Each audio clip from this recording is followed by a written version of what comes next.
Alright, what happens when you mess with the wrong opponent? Well, if you ever find yourself face to face with a Bengal tiger, you know you already messed up somewhere down the line, but then you feel it. That cold, bone-chilling presence behind you. You turn around, and staring right back at you is a Siberian tiger. Now you really messed up. The genius thinking, you step aside and let the two apex carnivores stare each other down. Now you think, who would win in a fight between a Royal Bengal tiger and the infamous Siberian tiger? Yeah, when you think of the ultimate carnivore, surely the tiger creeps its way to the top of the list. And well, the two largest and most famous ones everyone glazes for being absolute menaces are Bengal tigers and Siberian tigers. But what happens when the two deadliest striped assassins on Earth clash for the crown? Well, this is brother against brother, and these two may look similar at first glance, but the differences go way deeper than just their fur. We're talking about a surprising difference in anatomy and fighting style. So if you think these cats are just clones of each other from a different zip code, you're wrong. Oh yeah, and there's also a lot of misinformation about both of these tigers floating around the internet, but we're gonna clear that up right here in this video. And it actually might make you change how you view tigers entirely. Now, you click this video for one thing. You wanna know who wins in a fight between a Bengal tiger and a Siberian tiger. And trust me, the answer might actually shock you. None of this 50-50 nonsense, by the way. I give y'all an answer based on scientific data, so stay locked in. But before we begin, I would appreciate it if y'all subscribed, liked this video, and commented what y'all think. It really helps with the YouTube algorithm and would really mean a lot to me. And if we reach 100,000 subscribers, I'll do a special video for y'all, whether it's me doing tug of war against a big cat, testing my strength against the gorillas, or something like that. Sounds fun, let's achieve that. But enough of the self-promo. Let's lay down some ground rules for this fight. Let's assume both the Siberian tiger and Bengal tiger are angry males in their prime and want to duke it out. Let's also assume this fight takes place in an open forest, so pretty much even natural terrain for these beasts. Alright, sounds good. Now let's find out which tiger is king.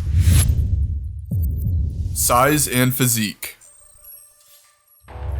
The Siberian tiger is the king of the snow forests, the apex carnivore of the Russian Far East, and it moves with the quiet, ruthless efficiency of a cold-blooded assassin. These cats are tough. They've been known to straight up merc entire wolf packs, drag full-grown deer through waist-deep snow like it's shopping through the supermarket, and they even have a rep as bear killers. Well, black bear killers to be precise. Let's not get crazy now. But before we go any further, let's squash a myth that's been floating around the internet like a plague. Despite what you've probably heard from a lot of people, the Siberian tiger is not the largest big cat, or even the largest tiger. According to recent scientific data, y'all probably heard these cats weigh up to 600 plus pounds. But here's the part people constantly ignore. It says up to 600 plus pounds. That's the maximum, not the average. Yeah, people like throwing around that 600 plus pound number like it's some standard issue, but in reality, it creates this falsified fantasy version of a tiger that really doesn't naturally exist. That's like saying humans can weigh up to 1,000 pounds. Technically, yeah, one guy somewhere out there made that true, but that doesn't represent the average human. You see the misconception starting to kind of settle in? Yeah, those 600 plus pound tigers, they're rare, captive, overfed, and honestly, quite out of shape. That's not the beast stalking the snow-covered forests of eastern Russia. That's the one chilling in a zoo with a dad bod. But what does a typical wild Siberian tiger actually look like? Well, mature males typically range between 353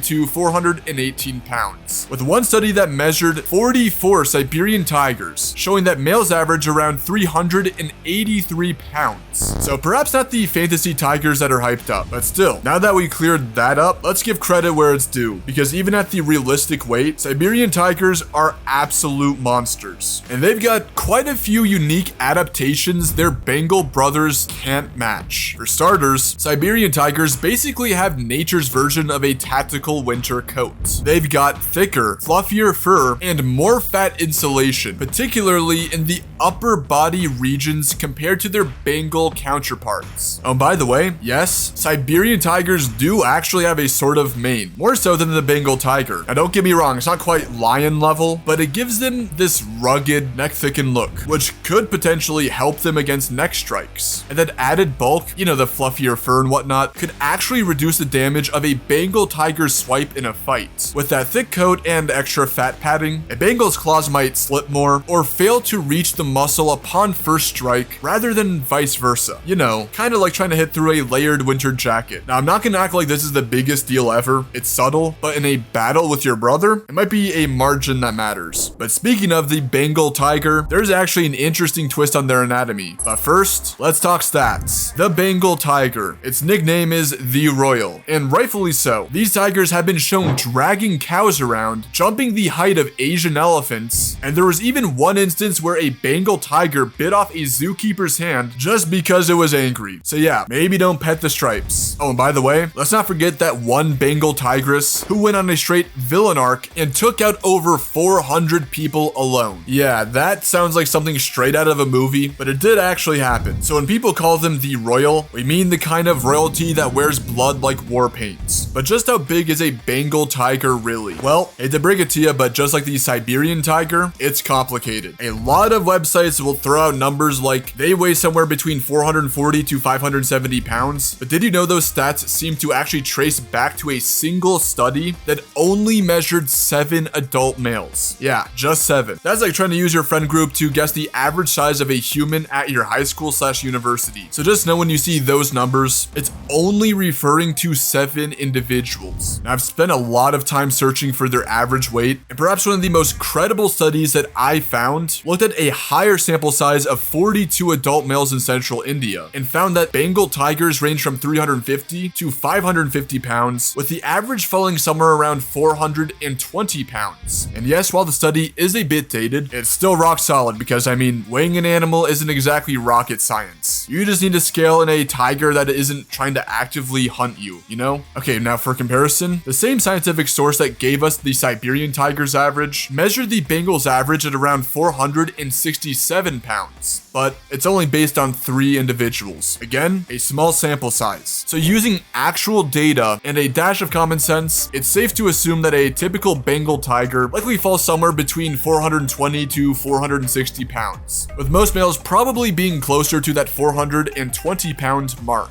And here's the thing, that gives the Bengal tiger a realistic weight advantage over its Siberian cousin. But the real twist I was talking about, it's not just numbers on the scale. According to anatomical studies, Bengal tigers actually have thicker bones pound for pound than Siberian tigers. And that matters because bone thickness is more strongly correlated with strength than size alone. So translation, while the Bengal tiger would theoretically be more muscle dense, you know, their limbs have the ability to hold more muscle and their bones are better at handling stress. So this implies that they could generate more explosive force with their limbs. Again, it's not by a significant margin, but those tiny metrics all add up when facing your twin brother. But don't get it twisted, it's not all advantages for the Bengal here, right? They might be able to pack more muscle, but they lack the thick insulating fat and dense fur of their Siberian brother. So while maybe breaking a Bengal's bones might be harder, getting to the muscle and arteries, yeah, that would actually be easier to do on a Bengal tiger compared to its Siberian brother. It simply has thinner hide and less padding around the muscle, which means they're more vulnerable to cuts, gashes, and blood loss in a fight. Okay, but what happens when these two tigers actually throw paws? Do they fight differently? Is one more perhaps strategic than the other? Is there a true advantage when it comes to combat and natural weaponry? Well, this brings me on to my last topic, which is weaponry and fighting IQ. Okay, yes. We all know both these tigers are equipped with the same base toolkit. They're both tigers after all, right? That means razor-sharp claws, capable of slicing through flesh with ease, and a deadly bite that reaches up to 1,000 PSI at full strength. Which, by the way, is strong enough to crunch through your bones and snap your tendons like rubber bands. And while their hardware might be similar, there is some small nuances on their fighting technique and how they use their weapons. Yeah, this is where things get interesting. But first, they both fight, well, just like tigers generally do. You know, they stand up, they strike, and they lunge at their opponents. You see, tigers tend to mainly target the upper body regions rather than the rest of the body. And while they do have a powerful bite, they almost always use it to bite the neck as a finishing move when they're in a dominating position. But like I said, there are some small nuances on how they fight. After all, they aren't complete clones of each other. So I'll make this comparison kind of fast for y'all, okay? So what are we working with here? Well, the Siberian tiger is built for the cold. So while their thicker fur and fattier build is great for surviving sub-zero conditions and may provide extra protection around its muscles for strikes, it actually might work against it in a prolonged fight. Why? Because of overheating. That extra insulation can cause the Siberian tiger to heat up faster and expend more energy. Now, neither of these animals has the best stamina, but the Bengal likely edges it out slightly. But that's kind of like splitting hairs here. But how does the Siberian tiger fight compared to its Bengal brother? Well, you see, they tend to stand up less in brawls, even though they still do. They also tend to kind of lunge and leap more than the Bengal tiger. Maybe in order to compensate for their anatomy? Oh yeah, and speaking of anatomy, Siberian tigers actually have a smaller snout and a shorter yet broader skull. And their limbs tend to be a little bit shorter too, which by the way is likely an adaptation for heat retention. So that might mean less reach and slightly less leverage when striking, but they could have a potentially stronger grip force. Now the Bengal tiger, it's forged by the brutal humidity and heat of the Indian subcontinent. The Bengal is leaner, meaner, and is combat ready when seeing other carnivores in its territory. For starters, Bengals tend to stand up more often and for longer periods of time during fights. And that makes perfect sense. Their thicker limb bones and denser musculature around that region would theoretically provide greater stability and strength when reared up. That translates to better control when striking and also faster swipes. So perhaps they could hit the upper body region more frequently, but also, like I mentioned, they might have a little bit of a reach advantage given their longer skull and slightly longer limbs. And just to sprinkle in a little bit more salt on the wound, Bengal tigers tend to be more aggressive, and this attribute is often carried over when they fight. But it's not all upside. Their thinner fur and lack of insulation make them more exposed to slashes and bites, especially to the muscle and artery-rich regions. So while they might support a more aggressive fighting style, they also bleed easier. Okay, so would the Siberian tiger's thick insulation, rugged fur, powerful grip, and lunging-based approach help it claw out a win? Or would the Bengal tiger's greater mass, solid frame, and muscle-packed limbs prove that size does matter? Well, people, I think it's about time we determine a verdict.